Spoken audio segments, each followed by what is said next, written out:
That's right. Well, let's talk about another tag team that you guys were facing a lot here, Arn, and that was Firebreaker Chip and Todd Champion, the Patriots.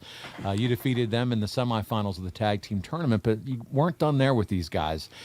These two guys were the United States Tag Team Champions, and they wrestled you and Larry a lot in August and would wrestle you guys in a few matches here in September. But the Patriots also get the nod to be the team that challenges you and Larry for the tag team titles at Halloween Havoc, which we're going to talk about in detail next month. I can't wait for that show.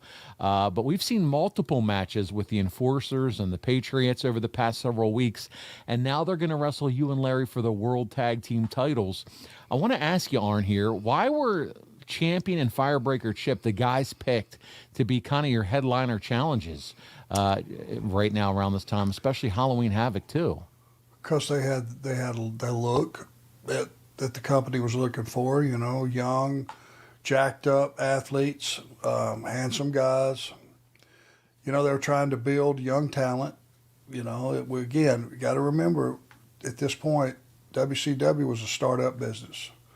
They hadn't been in business very long. Now, there were remnants of Jim Crockett within that company, but make no mistake, it was a brand new company under brand new guidelines, brand new rules and regulations and what they were looking for, to be the face of their company. And those guys had that look.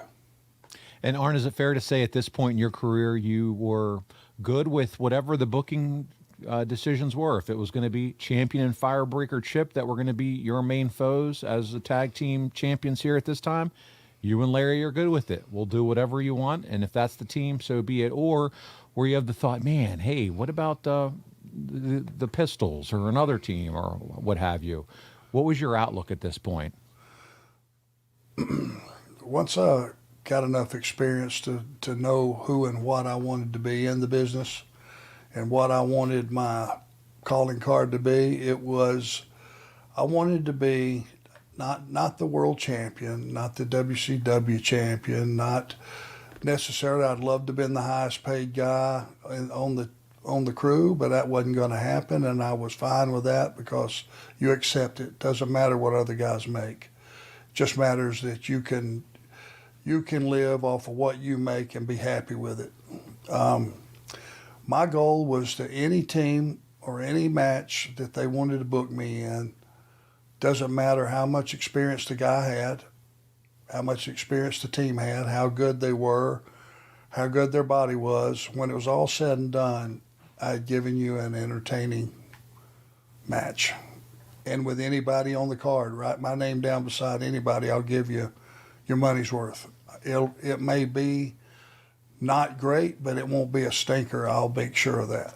And that was my goal, and that was who I wanted to be in the business. I wanted to be the guy that the other locker room said, I want to work with him. There you go.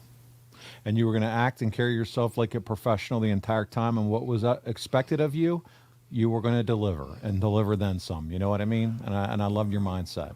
Well, I didn't get a World Cup for my work. I got paid a check, and I'm a professional, and that's the way I conduct myself. There you go. Arn,